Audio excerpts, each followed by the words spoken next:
And we'd like to just consider, this is part 2 in our series, looking at the different empires described in Daniel chapter 2. And we'd like to just consider for a moment a couple of the words we looked at last week, which came from 2 Peter chapter 1, verse 16, where we read that we have not followed cunningly devised fables, says Peter, when we made known unto you the power and the coming of our Lord Jesus Christ, but were eyewitnesses of his majesty. For he received from God the Father honor and glory, when there came such a voice to him from the excellent glory, This is my beloved Son, in whom I am well pleased.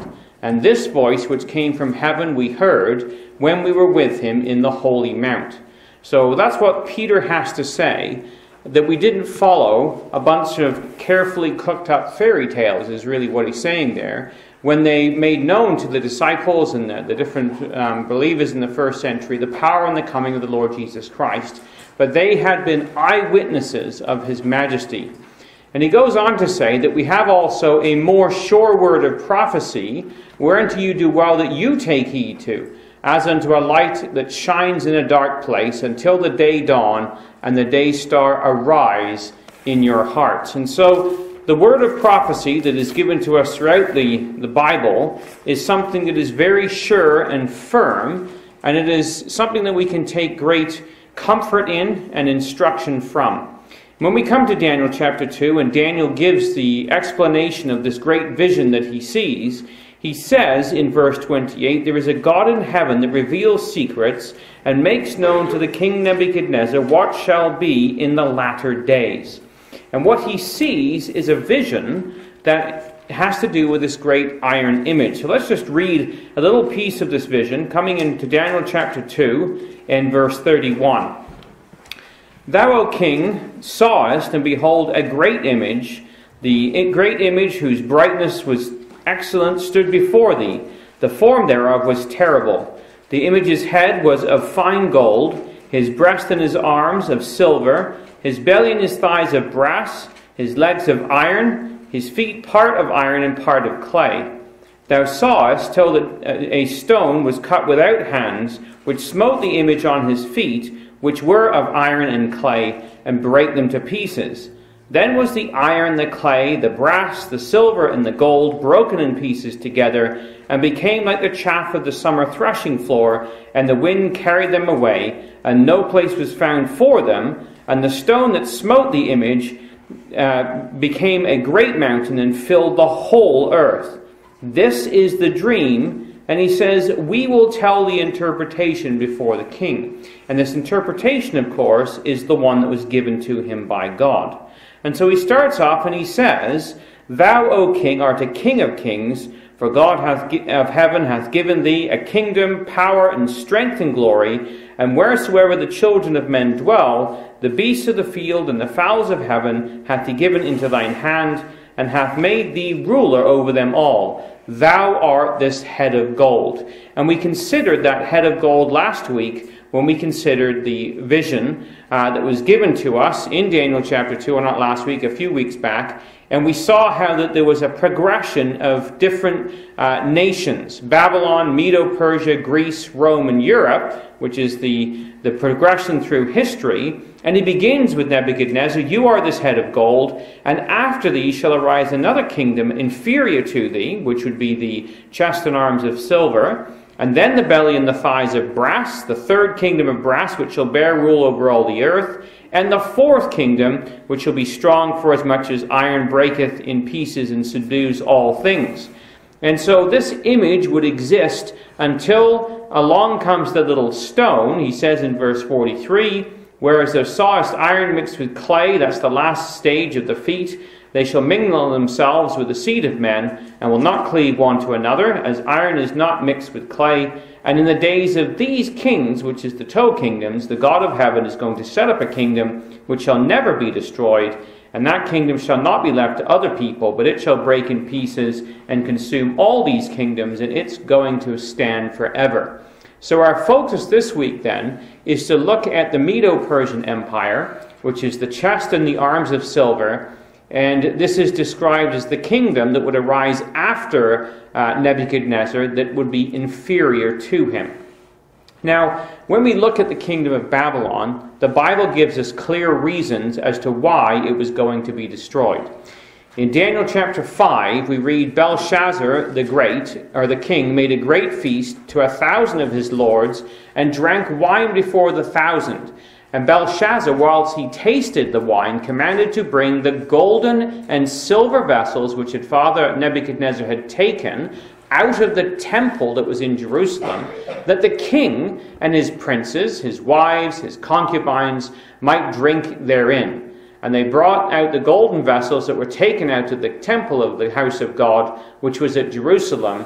And the king and his princes, his wives, and his concubines drank in them.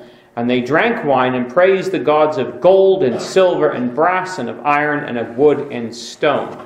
And of course we know the story of Daniel chapter 5, that in the same hour that this was all going on, with the vessels taken out of the temple, in the same hour came forth fingers of a man's hand and wrote over against the candlestick or the lampstand upon the plaster of the wall of the king's palace. And the king saw the part of the hand that wrote. So this hand appears and it writes on the plaster against the candlestick or the lampstand. And of course the writing is Mene, Mene, Tekel, Upharsin. And Mene meaning God hath numbered thy kingdom and finished it. Tekel, thou art weighed in the balances and art found wanting. And Perez, thy kingdom is divided and given to the Medes and to the Persians in verses 25 to 28. So this is the situation where we left off in the last class where we looked at Babylon. And this is the last king of Babylon. He's the grandson of Nebuchadnezzar. He's the son of Nabonidus. And he is a man who has not learned the lesson of his grandfather. And so the causes are given as to why this kingdom is going to be destroyed. And they're listed for us as pride, cruelty, and blasphemy. Now if you just come over to Daniel chapter 4, over a couple of pages, we find in Daniel chapter 4 that Nebuchadnezzar was lifted up in pride. Verse 30, he says, Is not this great Babylon that I have built for the house of the kingdom of the might of my power and for the honor of my majesty? Now you'll just notice there that little brick up the very top of the screen. That brick sits in the Oriental Institute in Chicago, and it has inscribed on it the name of Nebuchadnezzar right onto the brick itself. And so this is the house that Nebuchadnezzar, or the great building or construction, Babylon, that he built, and he was proud. And of course, we read in this whole chapter, in chapter 4, how that God changed his visage and he became like a beast, and he ate straw like the ox, and so on and so forth. And at the end of that, he recognized that it was God that ruled in the kingdom of men and gave it to whomsoever he would. But at the same time, Nebuchadnezzar's son and grandson didn't learn this lesson. So we read in Daniel chapter 5, verse 22, Thou, his son, O Belshazzar, which is actually his grandson, has not humbled thine heart, though thou knewest all this. But thou hast lifted up thyself against the Lord of heaven, and they have brought the vessels out of his house before thee, and thou, thy lords, thy wives, and concubines have drunk wine in them, and hast praised the gods of silver, and gold, and brass, iron, wood, and stone, that see not, nor hear, nor know. And the God in whose hand thy breath is, and whose are all thy ways, thou hast not glorified. So this is the unrepentant pride of Belshazzar, the son of, or grandson of Nebuchadnezzar, in that he brought the very vessels out of God's holy temple in Jerusalem, and he drank wine in them at this great drunken feast, and praised the gods of, and it's interesting that it's silver and gold and brass and iron and stone, which of course are all the elements of this great image, and they're unrepentant. They haven't learned that great lesson. And so when we read about God's anger against Babylon, what we find is it's given to us in a couple of places, one of which is in Isaiah 47 and verse 7.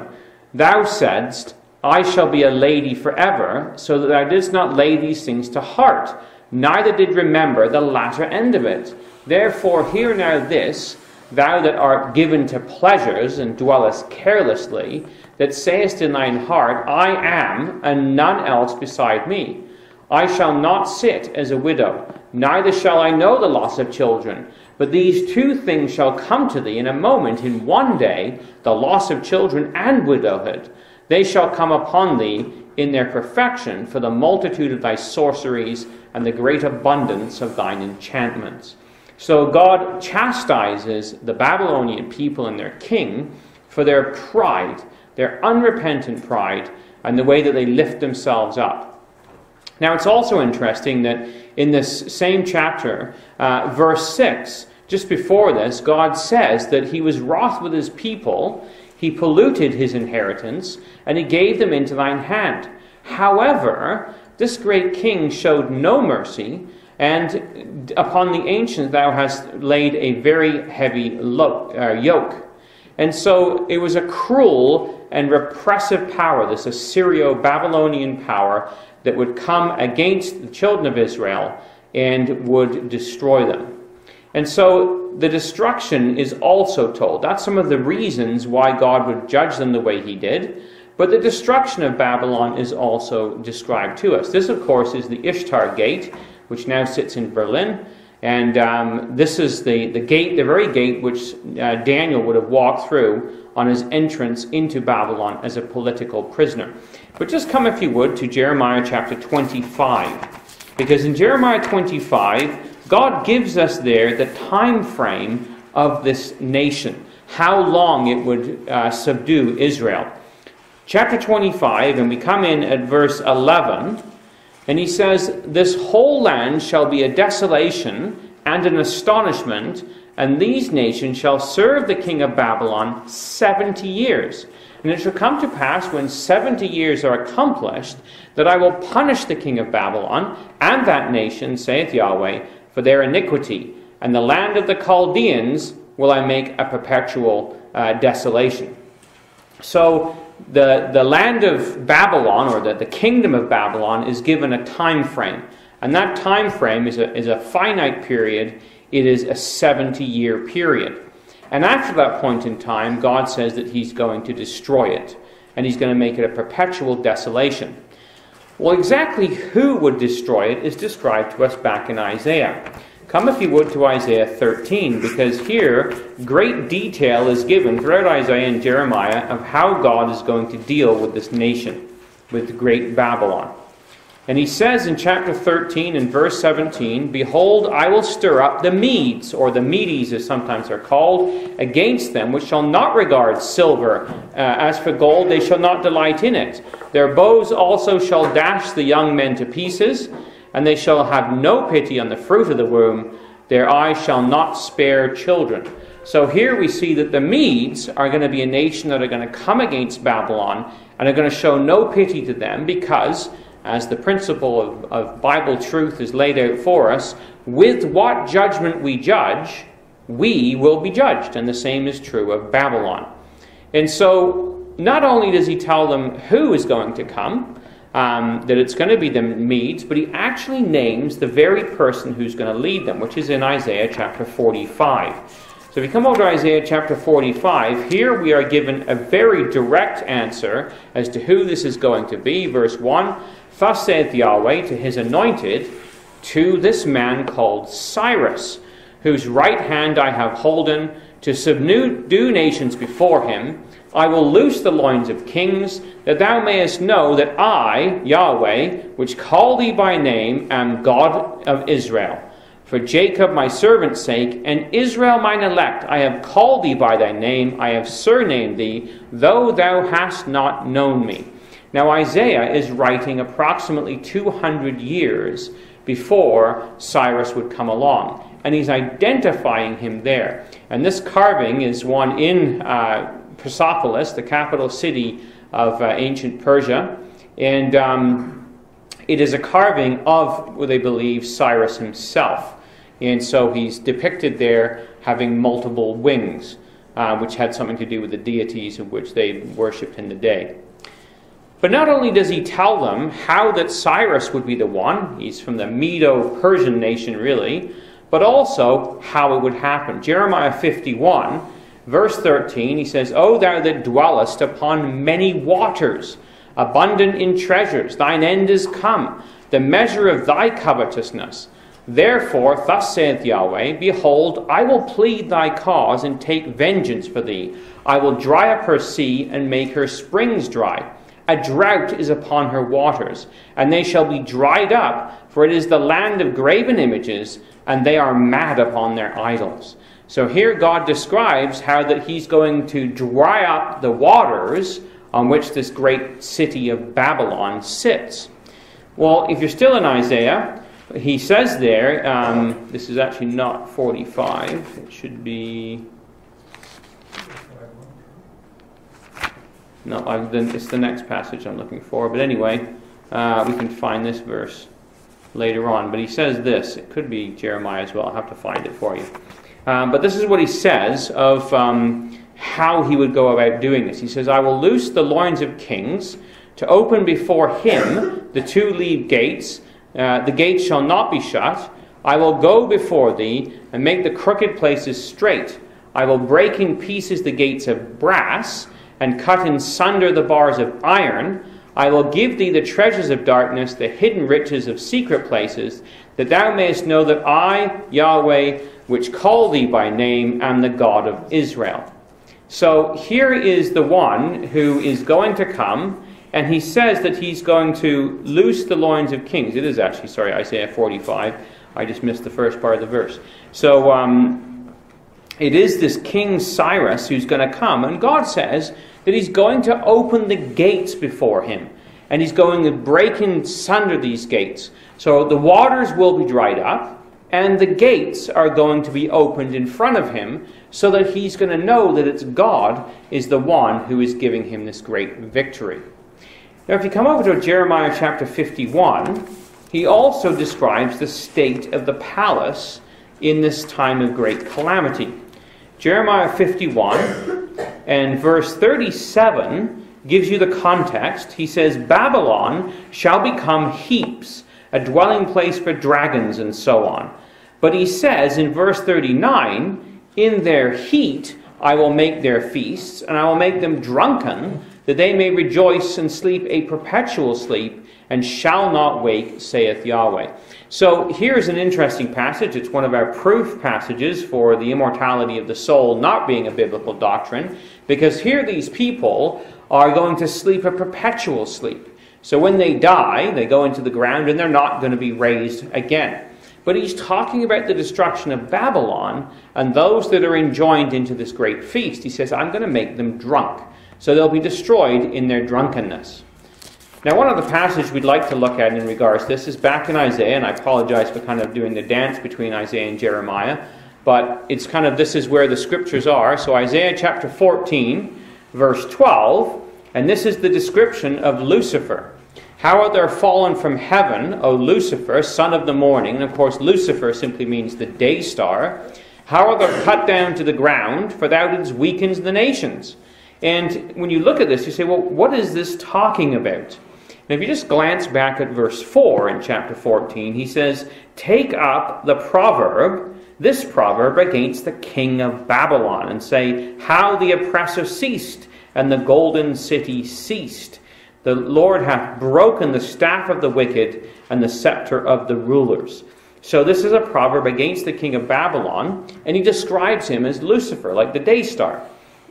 The brightest star, first thing in the morning, you can see, but once the sun arises, it's obliterated. It's no longer visible. So it's only there for a short period of time. He says, thou shalt say in thy heart, I will ascend to heaven. I will exalt my throne above the stars of God. I will sit also upon the mount of the congregation in the sides of the north. I will ascend above the heights of the clouds. I will be like the Most High. Yet thou shalt be brought down to hell, to the sides of the pit. And he goes on to say, thou art cast out out of the grave like an abominable branch, and thy raiment as the raiment of those that are slain, thrust through with the sword, that go down to the stones of the pit, as a carcass trodden underfoot. So this is talking about Belshazzar. He is the king of Babylon when Babylon would be destroyed, and it's describing here how he would die. He'll be lifted up in his heart in pride, which we saw in that great feast. And so the prophet says you're going to be thrown out of your grave like an abominable branch. You're not even going to have a proper royal burial, but rather you're going to be thrust through with the sword and cast aside and trodden underfoot. And that's how this great king of Babylon would die. Well, just back one more page, in chapter 13 and verse 19, it tells us of the complete destruction of Babylon. It says, Babylon, the glory of the Chaldees, or kingdom, the beauty of the Chaldees, excellency shall be as when God overthrew Sodom and Gomorrah. It never shall be inhabited, neither shall it be dwelt in from generation to generation, neither shall the Arabian pitch tent there, neither shall the shepherds make their fold there, and so on and so forth. It'll be a house of dragons and of doleful creatures, and so on and so forth. So that's the picture of the complete destruction of Babylon that would take place. And that photograph there is an aerial flyby of what is left of Babylon today, and it is literally a desolation. So just a summary then of those prophecies that are given. It would last, Babylon that is, for 70 years. It would be overthrown by the Medo Persians. A man named Cyrus would lead the attack. The waters of Babylon would be dried up. The gates of the city would be left open. The palace would be in a drunken state. The king would be killed by the sword and tossed into a common grave, trodden underfoot, and it would bring about the eventual total destruction of this place. So let's then look at the conqueror of Babylon, this Cyrus the Persian. And we'd like just to go to Daniel chapter 7, because in Daniel chapter 7, chapter 2 is the metals of the image, but chapter 7 gives us the animation, I guess you could say, of the beast describing the Medes and the Persians. And what Daniel saw, as we looked at last time in chapter 7, verse 16, I came near to one of them that stood by and asked him the truth of all this, and he told me and made me to know the interpretation of the thing. These great beasts, which are four kings that would arise out of the earth. And our focus is going to be on the bear that is described to us there. It's another beast, a second, like a bear, that is raised up itself on one side. It had 3 ribs in the mouth between the teeth of it, and they said unto it, Arise and devour much flesh. So this is the great system that would arise, this next empire. We have the Babylonian Empire to start with, and we're focusing now on one of its provinces, which is the province of the Medes and the Persians. And as all great calamities and rebellions usually begin, it's all about tax revolt. That's what it was for Alexander the Great later on. That's what it was for the Americans, tossing the tea in the harbor in Boston. And that's sort of what this is all about. It's a tax revolt. They're under the boot of the Babylonians, that's the Medes and the Persians, and eventually they just get fed up of it, and they don't want to be under their boot anymore. So they launch a rebellion, and it comes out of the Persian Empire, and they're a multicultural people. There are Medes and there are Persians, and in fact, you can see here the round-headed headpiece there. That's a Mede. And the square-headed piece is a Persian soldier. So the Medes and the Persians. And they're made up of 2 peoples that worked very closely together because they had a common enemy. And so here's a couple of the Persians, and here's some of the Medes. And like all great intrigues, it really began with the intermarriage of a family between the Medo Empire and the Persian Empire. So Astyages was the king of the Medes, and that's a relief of him. They believe this is from his tomb in, I'm not going to say exactly where, I can't remember the name of it or pronounce it. It's in Persia. And he had 2 children, a woman named Mandane, and a son named Darius, and sometimes called Cyaxares in history.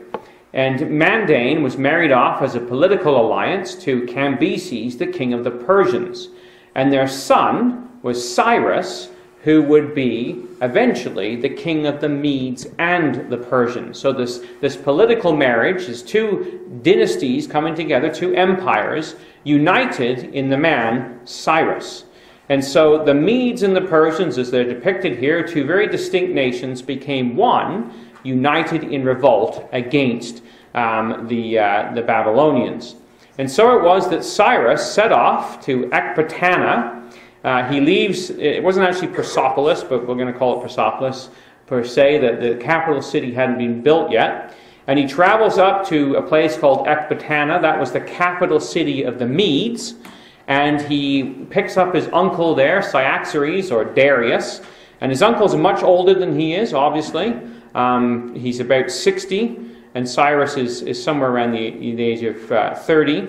And they go off together to fight the army of the Babylonians. Now, the army of the Babylonians is at a place called Gordium, and they trace through the Armenian wilderness, I guess you could call it, and they end up in this place called Gordium, where they fight this massive battle. And massive is to say the least, because each side has approximately 500,000 troops. So when you think about the Gulf War, America and all its allies totaled 500,000 troops in the whole of Saudi Arabia. This is a 5-mile stretch where this this army is set in array. They are drastically outnumbered. So the Babylonian army consists of 120,000 elite infantry, which are right in the middle. So you can see them up here in the middle. Then they had 120,000 infantry on either side. These were mercenaries. Behind them, they had 30,000 cavalry. And that was the total of their host. So you've got 360, 400 plus thousand people on that one side of the army. Now, Cyrus and the Medes, with the Persians combined, are scraping together 126,000 troops. They have about 40,000 archers and pikes. There are 2,000 of the elite infantry. Now, Cyrus has another strategy. He puts all his best soldiers at the back, and their job is that if anybody gets afraid and wants to run away, they have to murder their own men or kill their own men to stop them from running away. So if you were sort of intent on chickening out from this battle, you feared usually your own elite soldiers more than you did the enemy itself. So he put the elite soldiers at the back. Behind them, there were towers with archers. Now, these towers were pulled like chariots, but they were built right up high, and the archers would be up on the top of those, and they would shoot down from above. And then behind that, he put the baggage. So all the cooks and anybody that was brought along that was sort of support, he threw them into the battle as well, just to make his numbers look a little bigger, because he was drastically outnumbered. I mean, he really only had about 170,000, 180,000 troops. So he's outnumbered 2 to 1. He had some cavalry on either side, about 13,000. And had about 100 war chariots on either flank as well, and 100 war chariots in the front. And then he had camels. He had about 300 camels that he just kind of threw in there. They had carried the baggage, and they used to mount Egyptians, usually would go on the camels. One would face one direction, one would face the other, and they would shoot arrows from both sides. But he was just throwing everything into this mix, because you can see he's drastically outnumbered. In fact, very easily for them to pull a pincer movement on him where he would be outflanked. So the battle was set in array, and what happened was it was a near disaster at first, because exactly what we described, both sides, the cavalry and the infantry, start to encircle Cyrus's army. So on this side here, they break right the way through, and his chariots come out to defend, but there's way more chariots over here. And Cyrus's war chariots come through here, and they try to basically break through the lines. But the elite troops of the the Babylonians manage to break through his lines, but only get as far as the baggage. And so, for all intents and purposes, things look like they're going pretty bad.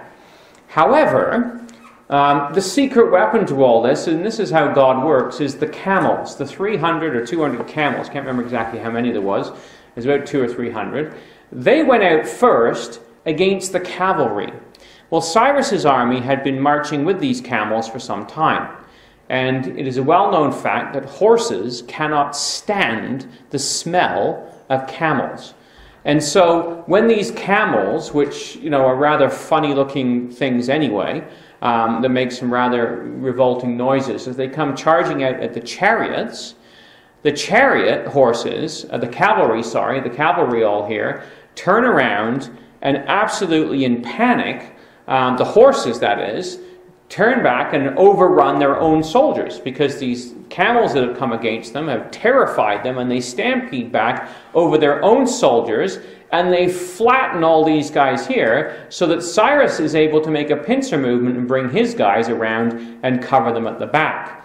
And so what ends up happening is the Medo-Persian left flank completely and absolutely fails, and I guess that's the right flank. The right flank completely fails, and he's able to bring his soldiers around, and they kind of wheel around, and now they create their own pincer movement, and basically they defeat this massive army of the Babylonians. But of course, it was in God's plan, and it was by the use of these camels, unbeknownst to them, that God was able to hand them this victory. And so that took place at Gordium, and they went on from here to Sardis, where the captain of this great force was encircled, and it was at this place that he capitulated. And Cyrus, again, not being one to, not having a very large army, he sort of gave the soldiers that were there the choice. I mean, a lot of these are mercenaries, so whether they're Greeks or Egyptians or whatever they would be. And so he said, look, we could kill you all, or you could join us. And so they said, let's think about that. Okay, we'll join you. And so they changed sides in this battle. They joined Cyrus and his forces. And Cyrus made their leader one of his generals. And so out they went then to fight the rest of the Babylonians. So on the way home, Cyrus swung by Babylon, disguised himself, went into the city, kind of surveyed it, and then returned to Ecbatana, the capital city of the Medes, where they basically wintered and they prepared for the battle the next spring, when they would come back to Babylon and lay siege to Babylon itself. Now, we looked briefly in our last talk together at the city of Babylon. It was a massive city. We read about in Jeremiah how that the waters would be dried up. A great river went through the whole thing, the river Euphrates. It sat upon that great river. And so the Babylonians had a complete supply of water, and there was walls all the way along this river, very high walls that were very difficult to climb up, and big gates all the way along so that you couldn't get into the city. In fact, the walls were so wide around the outside of Babylon that you could ride a chariot with 5 horses abreast around the top of those walls. That's how big this city was. And so it was that it was impregnable for all intents and purposes. And here you can see a schematic of it here. The city itself was quite huge. And even if you did come up the river, you couldn't get through those great gates and those walls that surrounded it. So Cyrus's army encircled the city, trapping the inhabitants in it. And what they proceeded to do was to build a siege ditch. So his armies came along, and they spent quite a considerable amount of time digging this huge trench all the way around this great city. Now, the people inside the city thought this was the funniest thing, because they had a permanent supply of water. They had grain supplies for some 20 years, it's estimated. And so they just laughed. They said, there's no way that you're going to starve us out of the city. And that's the context of the feast that Belshazzar holds. He holds the feast during the siege. It is a sort of laugh in your face at those armies that have come against him. And so it's in the middle of that he has this great vision. Well, not a vision. He sees the hand writing upon the wall. And he brings out Daniel, of course. The queen suggests that Daniel should come out. And it's believed it was the queen mother. And Daniel comes out and he gives the interpretation, and the king commands Belshazzar, king commanded Belshazzar that they clothe Daniel with scarlet and put a chain of gold about his neck and made a proclamation concerning him that he should be the third ruler in the kingdom. The reason he's third ruler is because Belshazzar himself is only the second ruler. The first ruler is Nabonidus, who is his father, and Nabonidus is off at this point in time collecting gods from all the different nations that he has subdued and putting them in one of the religious cities, the holy cities of Babylon. So Daniel's comment, of course, is, give your gifts to somebody else. It doesn't matter because you're done. The hands come, it's written on the wall, and it's all going to be over. So remember the words of Isaiah, that before him the two-leaved gates would be opened. Well, it just happened that night, because of the drunken stupor, that while the invasion is going on, and these troops are all around the outside, that the guards did not lock those gates that go up the river. And so what Cyrus did was he brought his guards on the inside of the river, or of the ditch, that is.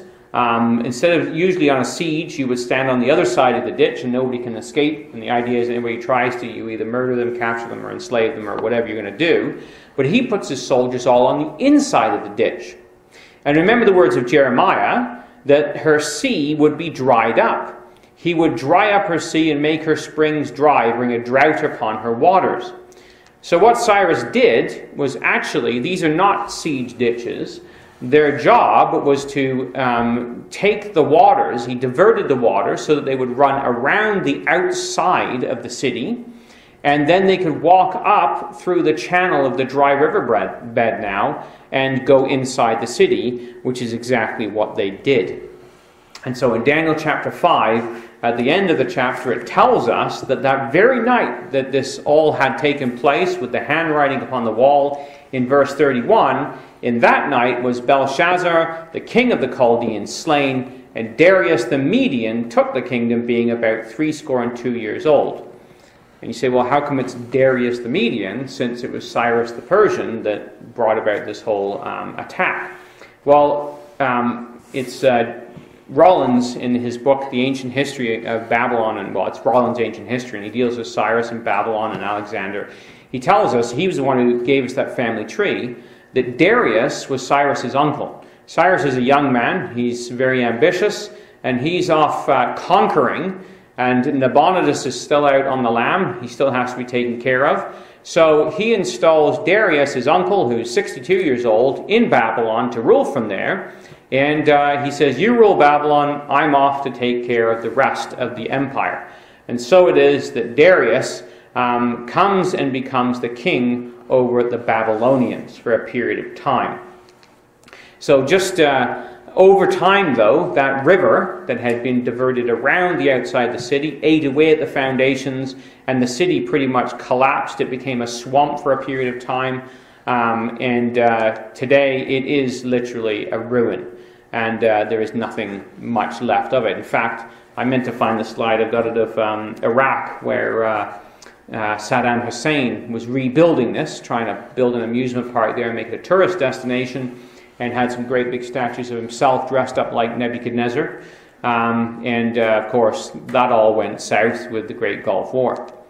So Medo Persia itself then becomes the great empire now that would rule over the whole world. And it's centered out of two capitals, really. Persepolis, which was the city of Cyrus, that he had commissioned and built. And the other one you're familiar with is Susa, or Shushan, the palace city of the Medes and the Persians. So one's kind of the summer city and one is the winter city. And here is what it looks like. This is what the empire would be by the time it was done. Right the way up into what is Turkey today and into the Balkans there, all the way down into Egypt and down very far south into what would be the borders of Ethiopia, and all the way across Persia, as it's known to us today, Iran, or Iraq right here, Iran right here, all the way down, right bordering up to the Hindu Valley, which is India, and up into the north into Afghanistan and taken in Armenia. So it was a pretty massive territory, all said and done. And so this was the beast that would arise. It was that third beast, like a bear. Where is it? There it is. And what we're told is that it had 3 ribs in its mouth between the teeth of it. And it is told to arise and devour much flesh. And the reason there is 3 ribs, if you come over to Daniel chapter 6, is because when we read here in Daniel chapter 6, when Darius assumes control over the kingdom, we find there that it pleased Darius to set over the kingdom 120 princes who should be over the whole kingdom, and over these 3 presidents, of whom Daniel was the first, that the princes might give account unto them, and the king should have no damage. Then this Daniel was preferred above the presidents and princes, because an excellent spirit was in him, and the kings thought to set him over the whole realm. So here Daniel then becomes, of course, king, or not king, but president over this whole area. He's well into his 80s at this point in time. This is very late in life. And of course he's promoted, and he is trusted by the king, which only brings one result from men, and that is envy and jealousy. And of course we have the story of Daniel chapter 6, which is Darius the Mede, Cyrus's uncle, who gets trapped into this whole issue of prayer, and nobody was to pray but to his God. And of course Daniel refuses to do this, and he goes to his window as he'd done before and prays towards Jerusalem, and consequently is taken and is put into the lion's den. And so we read there in Daniel chapter 6 verse 15, Then these men assembled unto the king and said unto the king, Know, O king, that the law of the Medes and the Persians is that no decree or statute which the king established may be changed. Then the king commanded, they brought Daniel, cast him into the den of lions. Now the king spake unto and said unto Daniel, The God whom you serve continually, he will deliver you. And so, brothers and sisters, if we think we hit our 80s and our trials are over, guess again. Because this is when Daniel goes into the pit with the lions. He's something like 87 to 90 years old at this point in time. So he's in there, and of course we know the story, how that God closes the mouths of the lions and Daniel is preserved. And in fact it's interesting because in Shushan the palace, or Susa, there is what is called today even the tomb of Daniel. Because this empire was a very sophisticated empire that lasted many, many years. It was followed by the Greek Empire, and they built this tomb of Daniel, where it's believed that Daniel's remains are entombed somewhere in there. Just interesting, though, that there's a testimony to this great man all these years later, that it is still recognized, no different than the tomb of the patriarchs in Hebron, that we have this monument to the truth and the things that took place, and to the prophecies that were there. Well, Cyrus himself is an interesting individual. He's a Zoroastrian.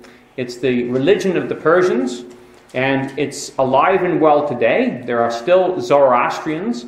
A good friend of mine who, God willing, is coming to Winter Bible School, Andrew White, married a Persian girl who had come into the truth, and her religion before that she was a Zoroastrian because she was Persian. So it's a very ancient religion, still in existence to today, and a little bizarre, but it is nonetheless what it is.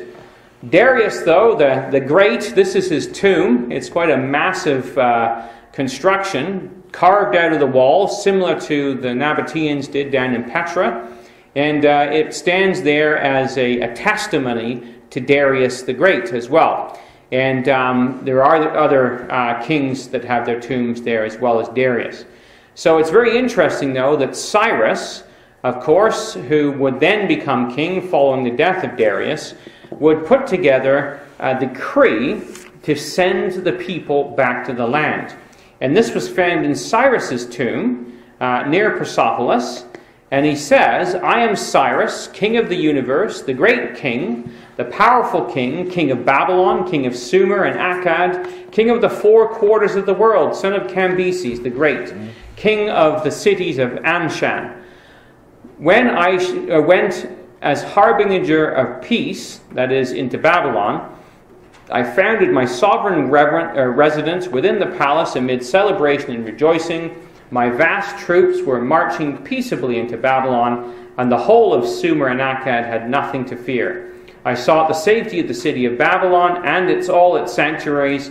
As for the population of Babylon, who, as if without divine intervention, had endured a yoke not decreed of them, he says, I soothed their weariness, I freed them, from their bonds, from Susanna or Shushan. I went back to the places of I sent back to their places, to the city of Asher and Susa, the sanctuaries across the river Tigris, whose shrines had early been dilapidated, because this is what Nabonidus was doing. He was running around stealing all the gods and hoarding them to himself. He says, the gods who lived therein and made permanent sanctuaries for them, I collected all their people and returned them to their settlements and their gods, which Nabonidus, to the fury of the Lord of gods, had brought into Shusana.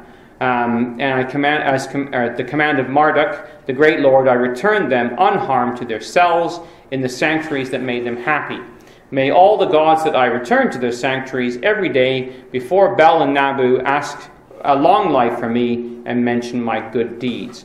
Now that's what's put right on the cylinder. But if you just turn in your Bible over to Ezra, we have the decree that Cyrus gave concerning the Jews. So this is the time period that we've just sort of been through.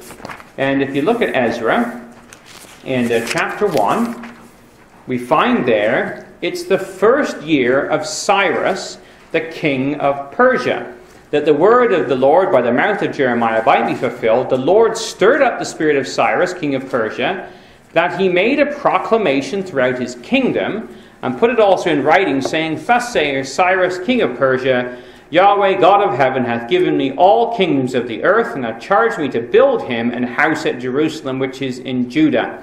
Who is there among you of all his people? His God be with him. Let him go up to Jerusalem, which is in Judah, and build the house of Yahweh, God of Israel. He is God, which is in Jerusalem. And he tells them to heap upon them silver and gold and goods and beasts, and the freewill offering for the house of God that's in Jerusalem. So exactly what's on that cylinder about him returning all the gods to their countries, we have a portion of that in the Bible where he gives the actual decree to send the Jews back from Babylon to Jerusalem to build their city and the city of their God. And so it's an amazing thing how that Bible prophecy and archaeology corroborate one another. We have that in the text. Remember the words of Peter, we haven't followed a bunch of made-up fairy tales. This is the truth that we have before us. So just spending a couple of minutes just to look at the great palace at Pasagard. It's the audience hall of Cyrus's capital. You can see here these great big columns and these great big marble flagstones that are all the way throughout. This was an absolutely massive construction. These were very advanced people. In fact, it's taken them a long time to even figure out how they built these great big cities. The tomb of Cyrus, of course, is there at Pasagard, or Pasargad, I guess it is. And this is where that cylinder was found, and it's still preserved today. So here's another person from the Bible who is a historical figure, and you can go to Iran, well, maybe not recommended, but you possibly could have in the past have gone to Iran, and you can go and visit the tomb of Cyrus. It's there today. Stands as a monument to the truth. Now, it's interesting, too, because we also read about Shushan the palace. When we come to Nehemiah, just over a few pages, from Ezra to Nehemiah now, Nehemiah, of course, was in Shushan the palace. And in Shushan the palace, there are these wall carvings. And these are from Shushan. They're very colorful. They have been restored. These ones, I believe, were in the museum in Chicago. And this is the time of Ezra and Nehemiah. So this is the words of Nehemiah, son of Hakaliah. Came to pass in the month Chislev in the 20th year, as I was in Shushan the palace. But he goes on to say in chapter 2, it came to pass in the month of Nisan, in the 20th year of Artaxerxes the king, wine was brought before him, and I took the wine. Of course, he was sad in his presence. Well, this is this great palace at Shushan, and there is the carvings or the painted mosaics, or whatever you want to call them, I'm not quite sure, reliefs, that are on the walls, were on the walls of Shushan the palace, and you can go to Chicago today and you can see the very same thing. It's there today. And so this is Bible prophecy and archaeology coming hand in hand, and just basic history to prove to us that this isn't stories, this is true. At Persepolis, this is the palace structure. It's in a massive structure that they have spent some time recently excavating. And just to give you an idea of how really massive this is, you can see the people that are walking along. You can just make them out. I believe it's right about there. There's a person standing, a couple of people there. That's the size. There's another person there next to some of these columns. That's the size of this palace structure. Now, archaeology and architectural students all over the place have had a heyday with this and have tried to do some reconstructions of sort of what it would look like. And here's some of their ideas of the size of these columns and the roofs that they would hold up. Because the roofs were all made of wood. So when this was burnt down years later by Alexander the Great, all the roof structure was destroyed, but the columns remained standing. The outside walls were also crumbled away and used for other things, but it wasn't like you could just borrow one of those columns if you wanted to do some redecorating at home. It would take you an army of elephants to move one. So this is the front gate at Persepolis, and the famous stairs that run up.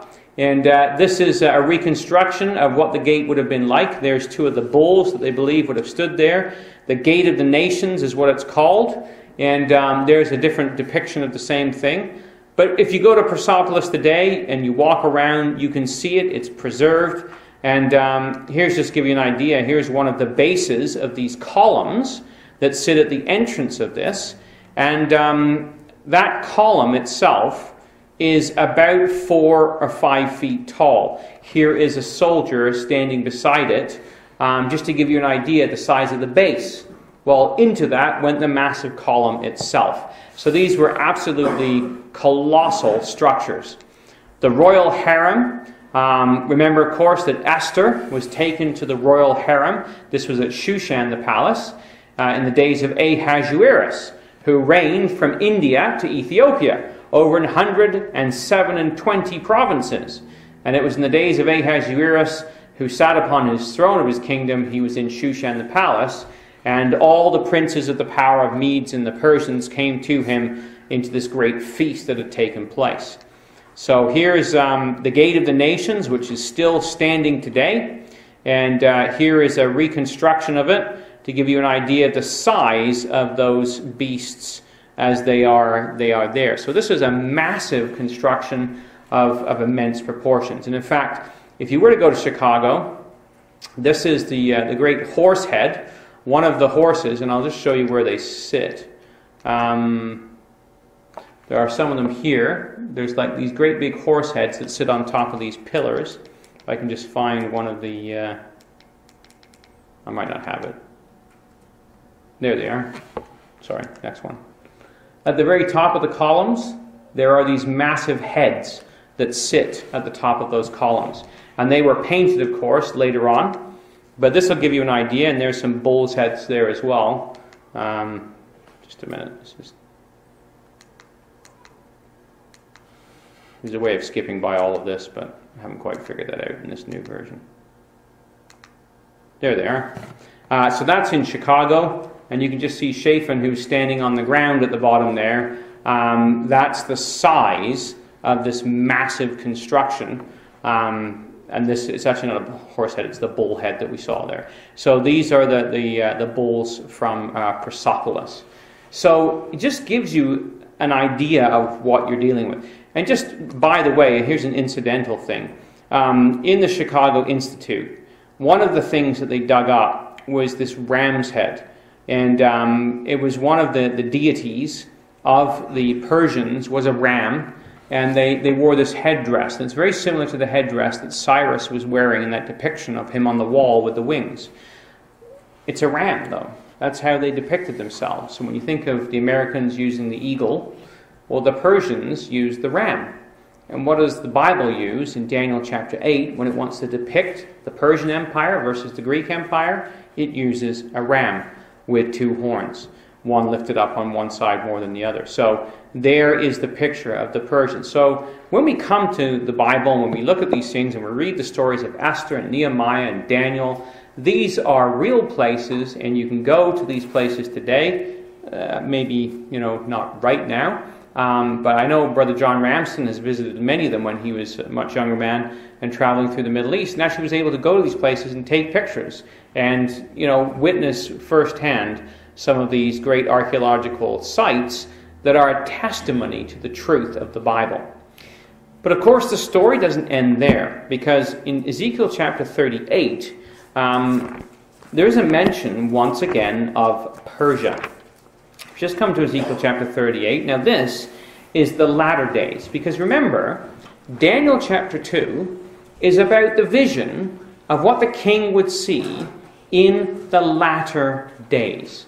So there has to be a Persian element that still is there in the latter days. And we find in Ezekiel chapter 38, and in verse 4, he says to Gog, I will bring thee forth and all thine army, horses and horsemen, all of them clothed with all sorts of armor, even a great company with bucklers and shields, all of them handling swords, Persia, Ethiopia, and Libya with them, all of them with shield and helmet. So Persia is what we know today as Iran. And what do we find in the news? This just happened to be tonight's news headline from a place called Press TV. And the headline was, Iran and Russia boost ties. So the story reads that Iran and Russia have both rejected the use of force as a solution to the crisis in Syria, calling for an end of bloodshed in the Arab country. And it goes on and on about how they're working together to try and ensure that there is no Western intervention in the area. But this is very close following this big deal that was made with Iran over the nuclear armament program, and Iran and Russia, both of them working very closely together. So that's what we expect to see. The story of Iran is not finished, or Persia. It's going to be there, part of this great conglomeration in the latter day, as we read in Daniel chapter 2, verse 35, that then was the iron, the clay, the brass, the silver, and the gold broken in pieces together. And it's going to be consumed, and the God of heaven will set up a kingdom which shall never be destroyed, and it shall not be left to other people, but it shall break in pieces and consume all these kingdoms, and it is going to stand forever. So that's what we look forward to, is all these kingdoms of men, which have been these great glorious empires that have oppressed at different times God's people. The time is coming when they're going to be wiped away, and the kingdom of God is going to be established on this earth instead. And so that's what we're looking forward to.